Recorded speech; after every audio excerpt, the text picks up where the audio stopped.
neighborhood Kitchwich. And I would like to welcome you to Recipes for the Cooking Impaired. Yes, you heard me correctly. Cooking Impaired, because I'm not professional. You're not professional. That's what we mean by cooking impaired. Everybody has room for improvement. I have room for a lot of improvement, and I'm okay with accepting that. But I'm going to give you a wonderful recipe for today, and that's what we do here. Is we do fun recipes, we try things that are new, we give it our best go, and it's usually 99.9.8.7. How many points can we throw into this analogy? It usually turns out great. So give yourself a deep breath, be confident. We're going to make something delicious today. We're going to whip up some magic in the kitchen. Are you ready for whipping up magic? Before we do, I want to say hello. Hello, you. You brand new beautiful face. I haven't met you yet. Thank you for coming. And for my wonderful subscribers, I've missed your faces. I just want to pet your face. I just love you so much. But I won't. I promise. I won't. I won't pet your face. It's okay. But now that we've said hi to everybody, we're going to go ahead and start. We are making honeyed garlic pork. It sounds like a weird combination, but the honey and the garlic together, oh, mouth-watering. It's going to be so good. I believe in you. I believe in me. I believe I can bake. Kidding. We're going to do a great job. We're going to have fun. We're going to start with the recipe because that helps. Ta-da! Here's our ingredients. We have 1 pork tenderloin. I have 1 tenderloin in the pan. It's going to look like 2. All I did was I cut it, splayed it open. It helps with the baking process, makes it not take as long, and it gets those juices absorbed into the pork a lot easier. 1 tablespoon of oil. I'm using coconut oil, but you can use grapeseed oil. You can use olive oil if you want. I don't know if I'd recommend olive oil with the honey and garlic combo, but part of cooking is experimenting and trying something new, which is what we do. But for today's, we're going to be using coconut oil, but vegetable, canola, any of those will be fine as well. We're going to use half a teaspoon of seasoning salt. Now, part of this, about 1/4 of it, is going to be going sprinkled on top of your pork, and then the other 1/4 is going to go in the sauce. And for those of you that are going, wait a minute, you said half a teaspoon, not 1/4. Yes, 1/4 plus 1/4 is 1/2. There is the math for today. Yay, I can mark this as educational. Woohoo! Next part, we have 2/3 cup honey or honey substitute. So they do make honey substitutes. They're sugar-free. They are imitation honey. They look like honey. They taste a lot like honey, but they're not honey. If you're diabetic, could be an option that you may want to use. Or regular honey. The one part that's the most important, whether you use imitation or regular honey of any sort, is make sure it's the clear kind. You don't want the kind that's kind of got the white consistency that has the honeycomb mixed in. It's gonna cause your bake to be more oily, and as it cools, it's gonna kind of solidify in an awkward, messy, oily sort of way. We don't want that. So go with the clear honey. Next, 1/4 cup of chicken broth. You can do low sodium chicken broth. You can do full sodium chicken broth. I opted for a lower sodium just because we're already using seasoning salt in the bake. 1 tablespoon of soy sauce or coconut aminos. Being that we're using the coconut oil, I opted for coconut aminos. Tastes a lot like soy sauce. Either one's totally fine. If you're doing soy sauce, I would recommend going with a low sodium just because otherwise the salt content is gonna start getting super high, and not everybody likes their food to have much of a salty flavor to it, and that does add up after a bit. Next, we have 1/2 tablespoon of apple cider vinegar. Not white vinegar, not any other kind of vinegar, apple cider vinegar. It has a little bit of an apple flavoring to it, which is really cool, and it will cut down on some of the sweetness and give it a tart addition that actually brings out the flavor of the garlic. It's so delicious. I wouldn't recommend drinking apple cider vinegar by itself, though, just in case. It doesn't taste anything like apple cider juice, but it's great for baking and cooking. All right, and then we have 1 tablespoon of cornstarch. And last, we have 1 tablespoon of minced garlic. I know you were wondering, when are you going to say garlic? I've gone through all these items. Garlic, where are you? There you are, minced garlic. This can be dried garlic that's minced, or it can be the wet garlic that you would store in the fridge. Either one's fine. It's going to be the same measurement either way. Do not use the fresh garlic, though. You want the minced garlic because it has been permeating in its juices, or is it even the dry? Because with the wet garlic that is fresh, it's going to take a little longer to bake to get the garlic really to permeate into the pork.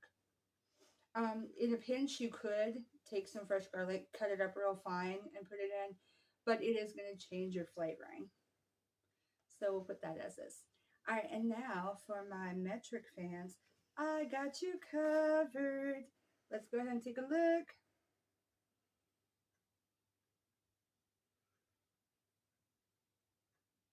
And you're done. All right, guys, we're going to go to our staging area where we're going to start our bake. Again, we're using the oven. Set it for 400. Start preheating that puppy. We're going to get going. All right. All right, my foodies, here we are in our kitchen. We have our pork. As you can see, it looks like 2, but it's 1 that's been put into 2 pieces. Then we have our seasoning salt, our minced garlic, our cornstarch.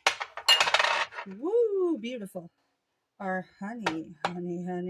Oh, honey. All right, and in this container, we have our coconut aminos, our coconut oil, and our chicken broth, all ready to roll. Now, the first thing we're going to do is you're going to put your meat inside the 9x13 pan. This has been greased, so you can grease it with shortening. You can grease it with the vegetable oil. We used coconut oil because that's also what we're using in our bake. So it will, sink through and just awesome.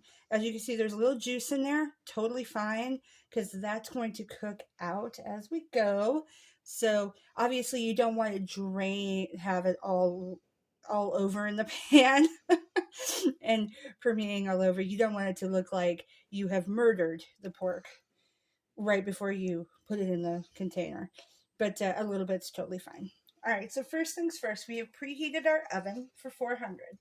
We have our meat in our lightly greased pan. Now we're going to do is we're going to brush on a little bit of the oil. And so since we have our oil mix, we're just actually going to put a tiny bit over the top, just the littlest bit as our kind of our brushing.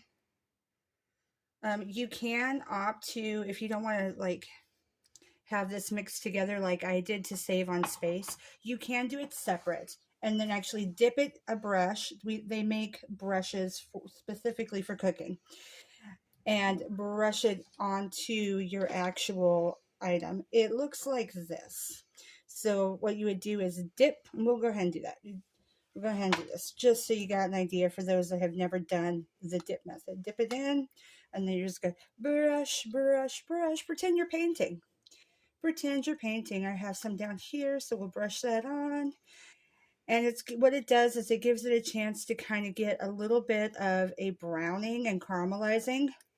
You don't want the pork to brown too much, but you do want it to get a little bit browned, a little bit caramelized when you're cooking. So after we do that, we're going to sprinkle on a 1/4 teaspoon of the seasoning salt.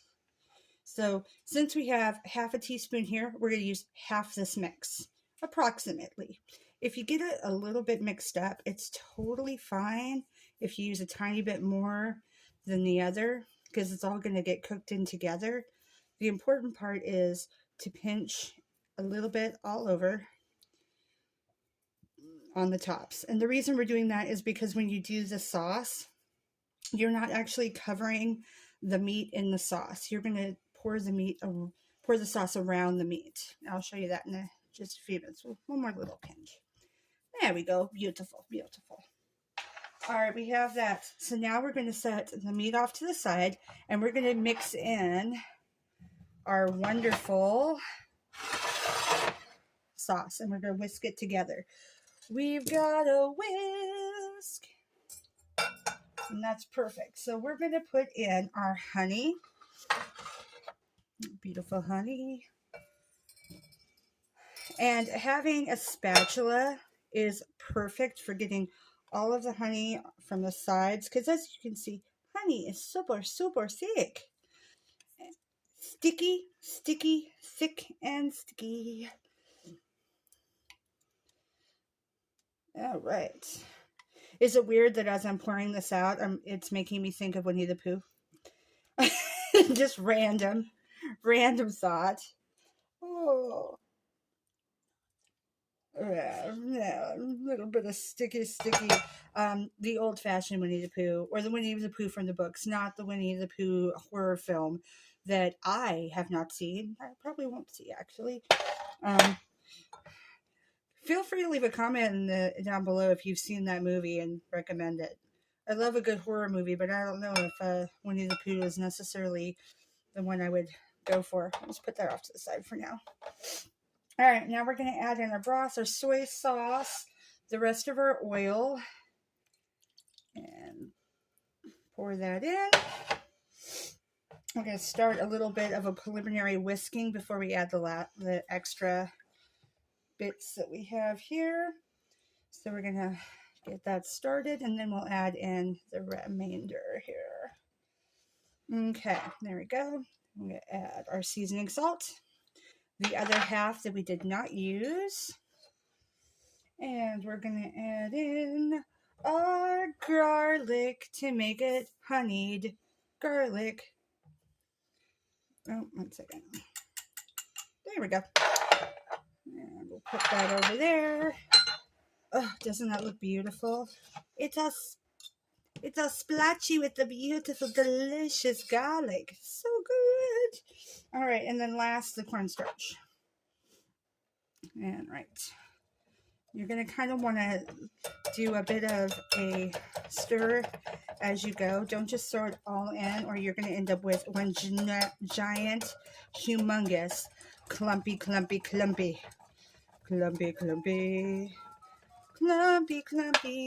All right, I'm going to keep working on this. We'll be right back. Okay, we have got a nice consistency. And it's going to look like this. It's not going to be super thick. You don't want it super thick because you want it to be more like a glaze. And so this is perfect. So the next part is we're going to pour it around the sides of our pork, not over the top. You don't want it over the top because putting it over the top is going to make it brown extra / cook hotter faster.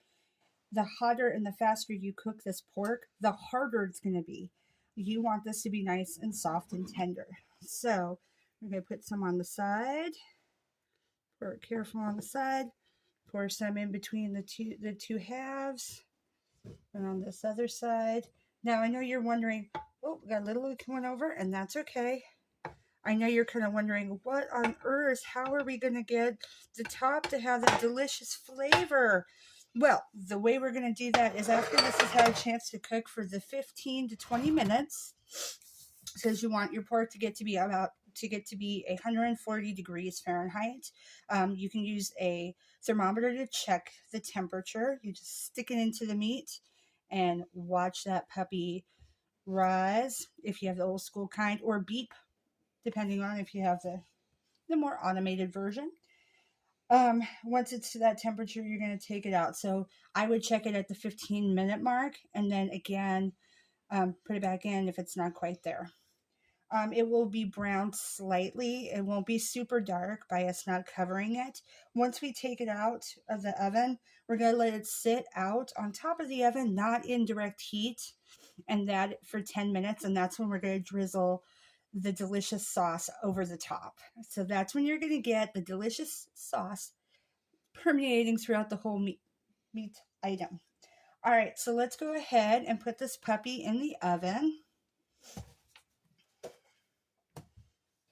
All right, here we go. All right, come on, meat. Come on, meat. Let's go in that heat, heat, heat.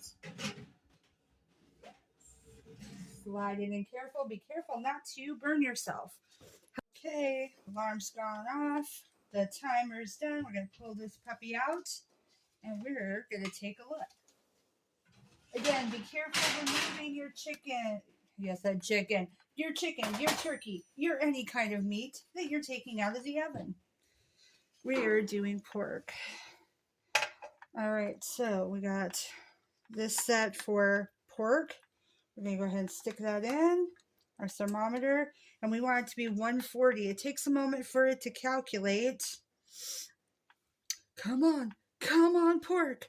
Come on, pork. Let's see it. Let's see it. Come on, pork.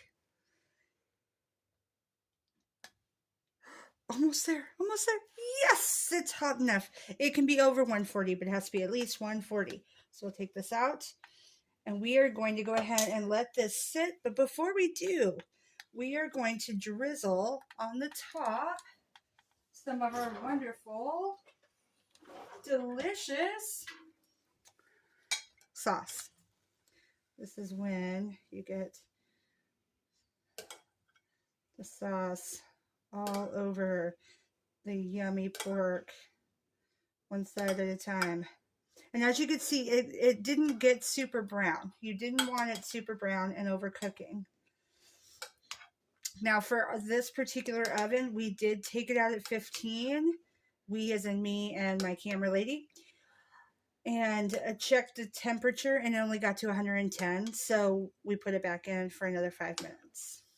If your oven tends to run hotter, because everybody's oven, even though it says 400, sometimes there's a bit of a curve there, then you're going to have to check it a little sooner if you know that about your oven. But that's also why a lot of recipes will say between this time and this amount of time.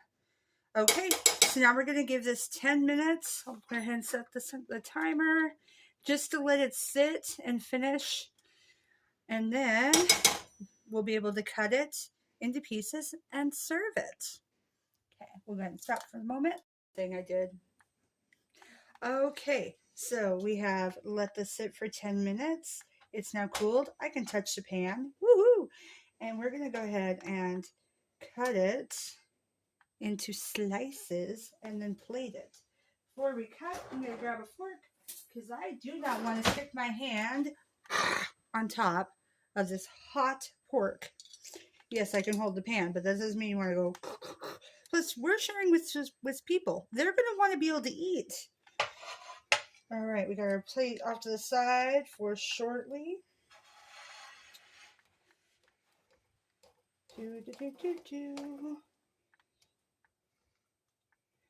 Nom, nom, nom.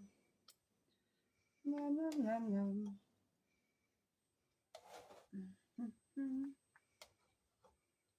Come on. There we go. If it gets a little tough to cut, that's okay. Just keep working at it. I got a serrated knife. You do not want to cut them in real thick cuts. About 1/3 of an inch is totally fine. You know, unless you really like a giant piece of pork. That's okay. All right. So I'm going to keep working on this. We're going to come right back to you. Okay. As you can see, it's changed color. There's a reason for that. Once I cut the last piece and was taking a look, the meat was still a little pinker than I'd like. So I put it back in. This sometimes will happen. Your meat will say on the thermometer that it's the right temperature, but maybe there's parts that didn't get as cooked as thoroughly as you want them to. So I put it back in for 5 more minutes. The other thing to know about the meat thermometers, aside from if you have a digital setup for the correct kind of meat, is not to put the tip all the way through to the bottom of the pan, because then you're also getting the temperature of the pan, not just the temperature of the meat. Very important. Um, and make sure that the thermometer is not already warm when you start with. I like to rinse it off, dry it under cool water first, so you're not getting a warmed temperature already. You're getting it from pretty close from to whatever the temperature is start all the way to its actual target amount. So, um, little things. So we have some lovely asparagus off to the side, and we're gonna take a couple pieces. And as you can see, I don't know if you could tell, but this is so tender. Oh my gosh. I don't know if I want that piece. That piece is kind of big. We'll do this piece. Um, I was gonna do this with some rice on the side, and I decided, no, we want the meat to really shine, so we'll just do a little bit of asparagus with it. So there we go, and let's go ahead and do our salutations and loves. All right, well, thanks for watching and thanks for coming onto the channel. As you can see, this delicious meat and asparagus is going to be devoured very soon. I wish you could smell it. It smells so good.